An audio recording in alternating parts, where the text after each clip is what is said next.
Hey YouTube, how's it going today? Well, I decided to make the dumb tag hanging out, man.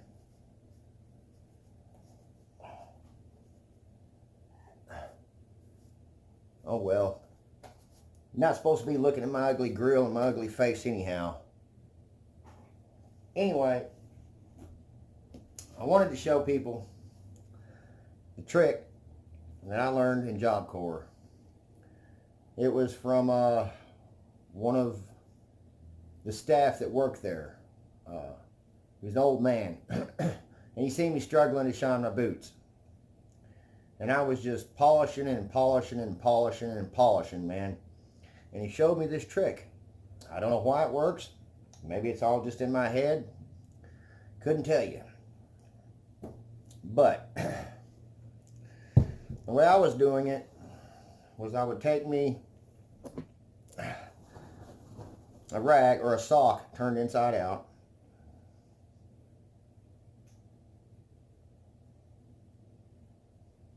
and I would rub my boot down.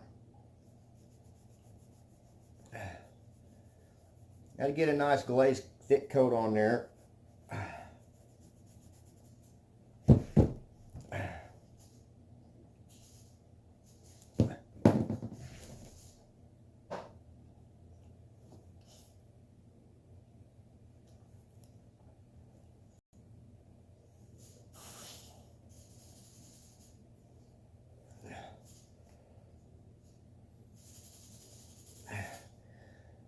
And then I would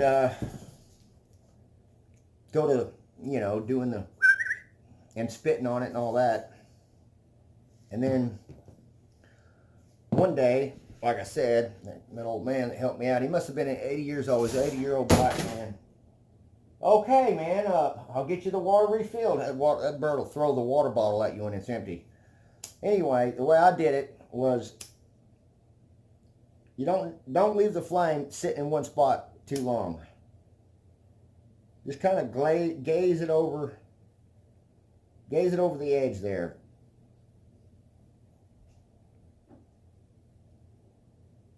Like so. And then, and whatever you do, it's a very nasty job. Don't try this without having something underneath your work, because the way I'm fixing to show you is very, very messy. But you take the can and you heat it up.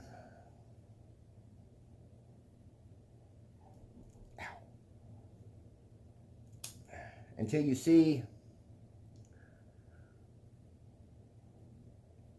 it start melting.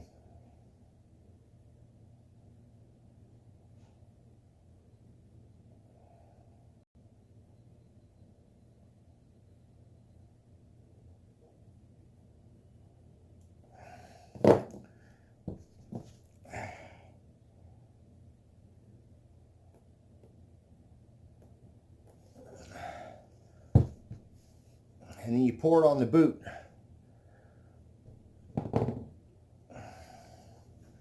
And now, you see how it's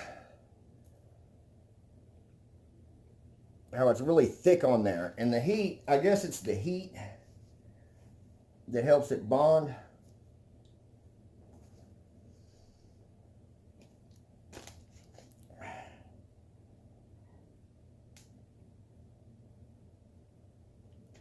Water is a good thing to use on there because it helps.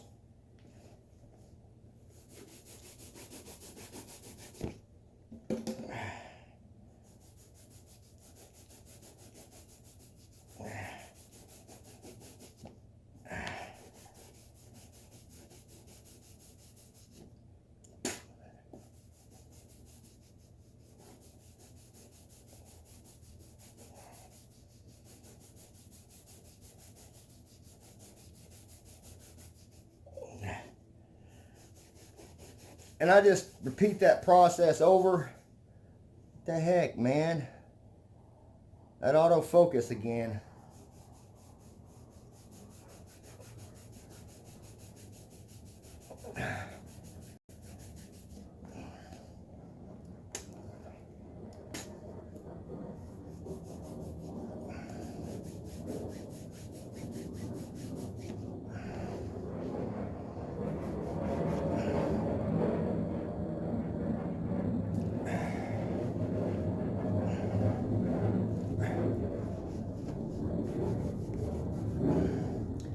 Don't have enough.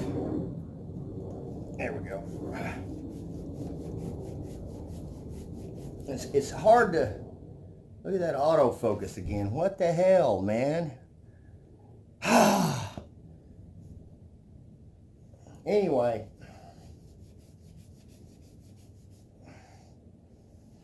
sometimes it's hard to hold your boot.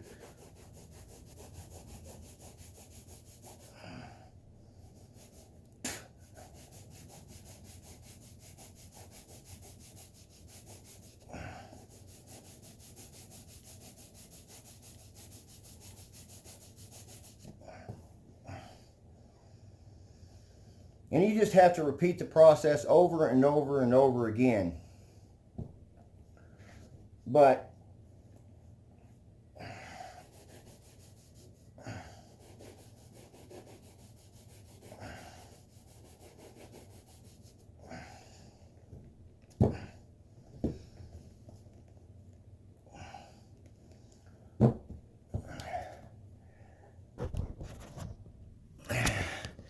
let's swap the camera views.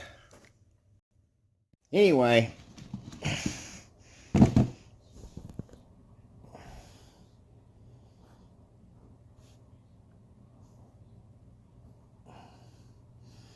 as you can see, that's just with one pass.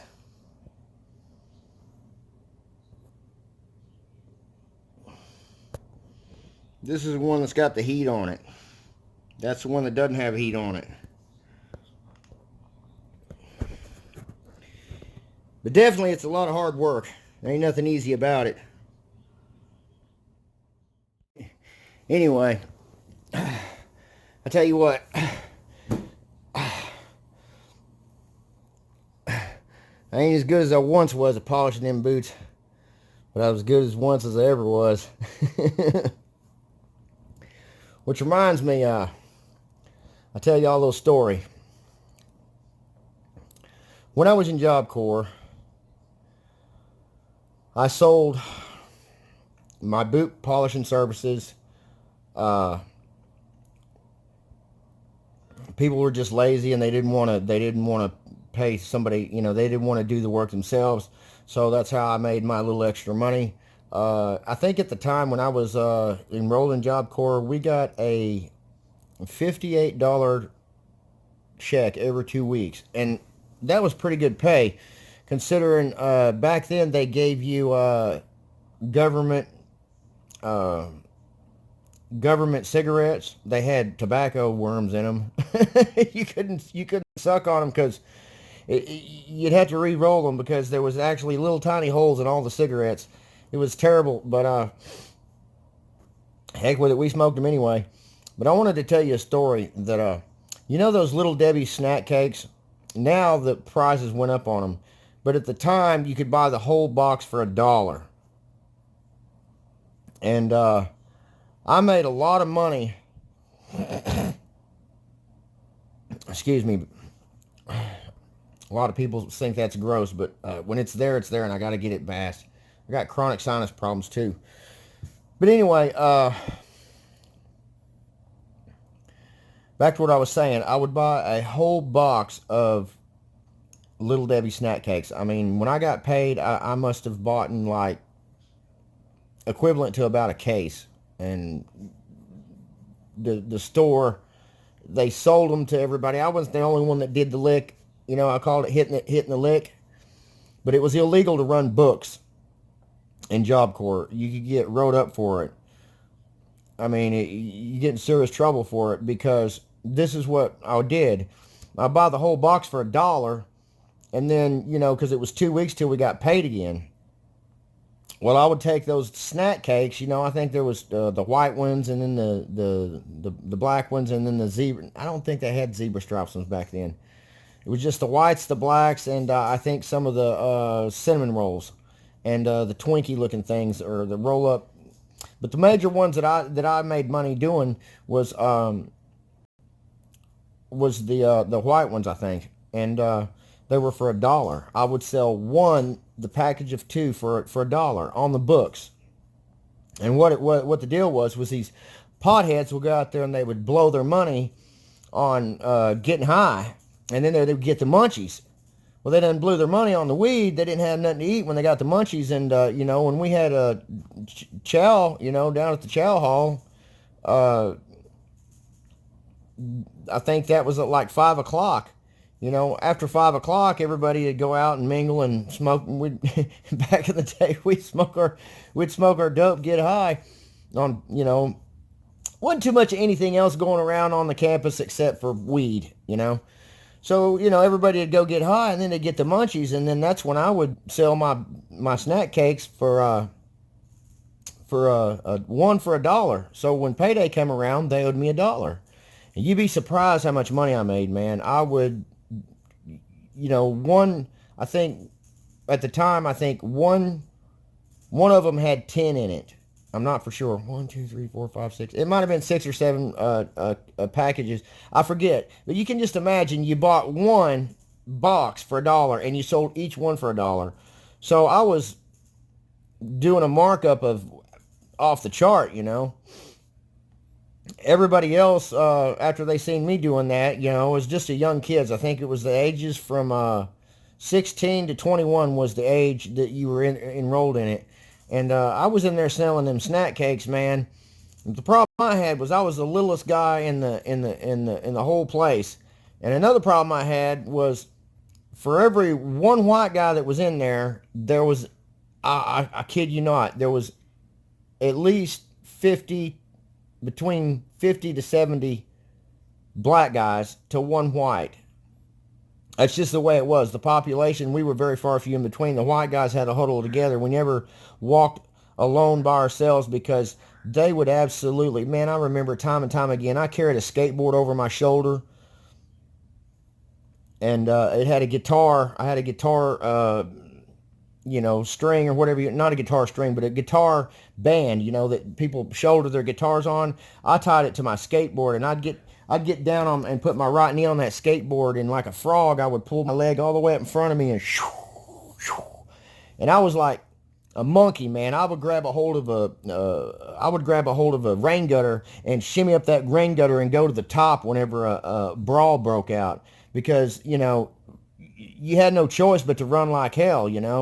I remember looking down, standing on top of the chow hall building time and time again, man. That's the first place I would go, would be on top of the chow hall. And I would look down, and there would be one little speck of white down in there getting the shit beat out of them by all these black fists, man. Pow, pow, pow, pow, pow, pow, pow. And that dude was unrecognizable by the time they got done. They didn't have cameras back then. All they could do was, go by what people said. Half the time, nothing got done about it.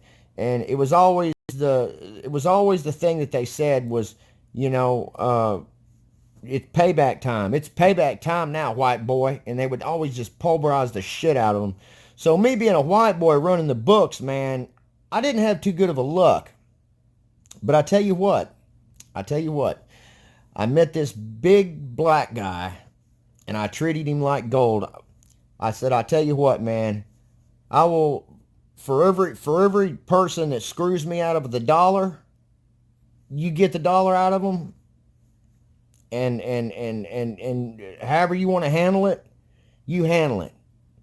But I'll give you half cut on everyone that doesn't want to give me my money. He said, okay. I can't tell you how many times, man, that big old black guy, he was the biggest one around, man. Big, I don't know how young, I don't know. Some guys are just built, they're just born that way, man. He was big and huge, man. He would pick them little scrawny people up. They called him Big Bubba. And he would pin them up against the wall, and they would just shivering all over. They'd shell the money out, and that was it. But going through that experience, man, it didn't make me prejudiced. It made me very, very, very humble, and showed a lot of stupidity and ignorance as far as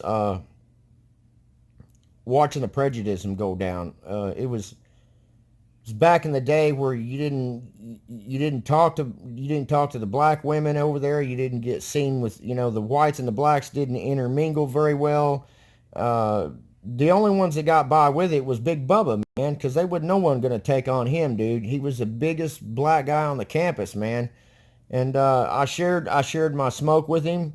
I shared my cigarettes with him. I shared my profits with him. Anytime he wanted a snack cake within reason, man, I would give him a snack cake. But I ran like crazy, man. Time and time again, I never got beat down, man. I seen a lot of people get beat down. The one thing that scared the black guys the most is if I wore my combat boots on my shoulder because I use that as a weapon in my skateboard. I have my tennis shoes on most of the time, but them steel toe boots, man, you go to swinging them, man, they hurt. And or my skateboard, I had either one of the two hanging on my shoulder. When I was wearing my boots, I had my skateboard, and when I was wearing my sneakers, I think I had my boots hanging on my shoulder because I'd tie them together, shoestring together, and I'd use that as a weapon. But I never did have to take that. I never did have to. I think one time I had to swing my skateboard, but most of the time I wasn't even taking a chance to swing because as soon as you start to swing, another guy's going to grab you back here, and it was a brawl. The only time I only got a swing in is when a couple of them were chasing me, and I got a swing in to back them off. But after they backed off, other black people would see it, and then it was like charge. It was like get him. It's like it was a bad situation to be in, and being a white boy in Job Corps. But back to what I was saying, the one thing that they were scared of, they were scared of white guys that claimed to be devil worshippers. They were scared to death of us. I claimed to be a devil worshiper. I had a satanic symbol written on my arm. I was not satanic. I did that just as a hoax to scare the shit out of them because they were scared of that. And what else were they always? What else was always the thing with them that the black community that they didn't. Oh yeah, the Chinese. The Chinese, they didn't mess with those because the Chinese, they had that kung fu on them, man. I don't know why that they were scared of them, but maybe it's because they didn't have a beef with them. They were Chinese, They didn't have. They always had a beef with the white guys, because I guess because there was slavery back in the day or whatever. And our ball was always this, man. We didn't. Just because we're white doesn't mean that we're prejudiced. Just because it's been that way in the past doesn't mean it still is now. And there was actually some cool characters in there, man. Cowboys that were raised on farms were in there. There was Chinese, Vietnamese, all kinds of different races were coming in there, but the blacks were flooded in there. And I made my money repairing jam boxes also. Half the time when a jam box quit working, man, it was due to the fact of just fault. The battery acid would eat up on it. The speakers sometimes would be blown on it. I would take parts out of one and put it in the other. It wasn't nothing major. I didn't have to learn anything about electronics to fix them. And when I couldn't fix them, I would tell them, well, I can't fix it, but I'll pay you for the parts. But I always had Big Bubba there standing my back, man. He always stood his ground on me. I shaved my head bald. Black guys used to come up behind me and call me butt naked head.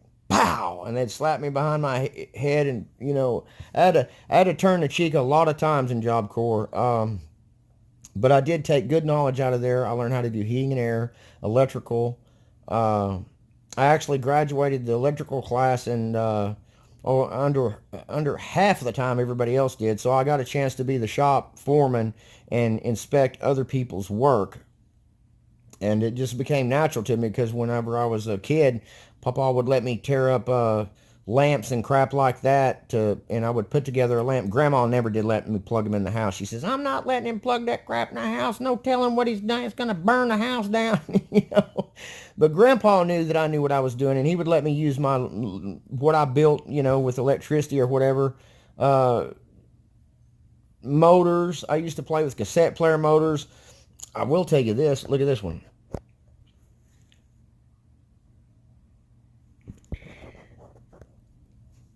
I found out that you can take a cassette player motor and a guitar string and an ink pen and make your own tattoo gun. I made my own tattoo gun, and I did that on my arm.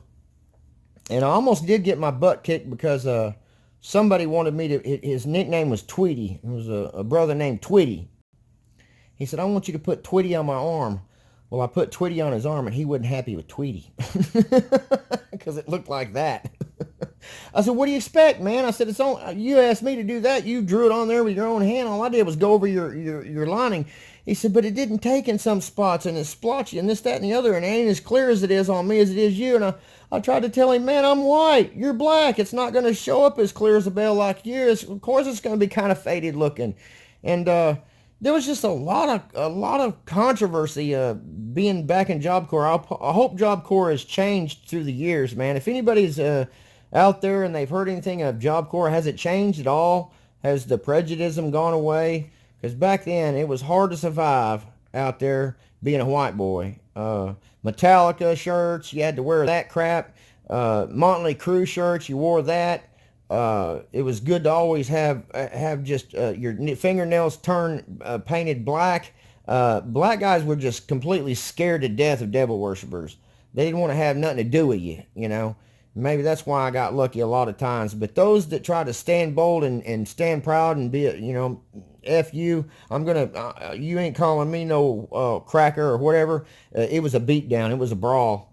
And I know I'm repeating myself, but it's just a mind-blowing experience. But I created a lot of black friends in that community because I was more of a neutral person. I shined their boots for them. I would work on their jam boxes. They thought I was so genius and smart just because I figured out how to take apart a jam box and figure out half the time it was a loose wire or it was a dirty switch or something. You would clean it, you know, it would crackle or something. And these black guys, they were ridiculous, man. They would carry these jam boxes around and it would be blaring on their shoulder. You remember back in them days when they had them jam boxes? Boy, I tell you, I pulled a good one on somebody one time. I took this little bitty tiny jam box. It must have been about 6 inches tall and 6 inches square, and then it was like real long. and if you look, those two speakers over there, I took a pair of speakers like that. I think the gym, they threw them out because one of them was busted, and they upgraded and got another stereo. But I screwed the two speakers together, and I took me a jam box and screwed on top of it a battery powered jam box, and I had the loudest jam box out of everybody out there because it had a lot of bass, and that was before boom boxes and all that the amplifiers. Must have been like, I was born in 1969, and I must have been like 14 years old, so 69, 79. It must have been about 78, 82, somewhere around in there. That was before high amplifiers and everything came out in cars. I don't know. I couldn't tell you. It wasn't too popular, but every kid on there, every kid that seen me rocking that, I had to have a big old, I think I even made a strap to carry that big thing around and lug it around, and people would pay me, you know, they would pay me for just the time to sit out there so they could do their break dancing. Back in my days, they would start spinning around on the floor and do their break dancing. Mine had the bass, you know.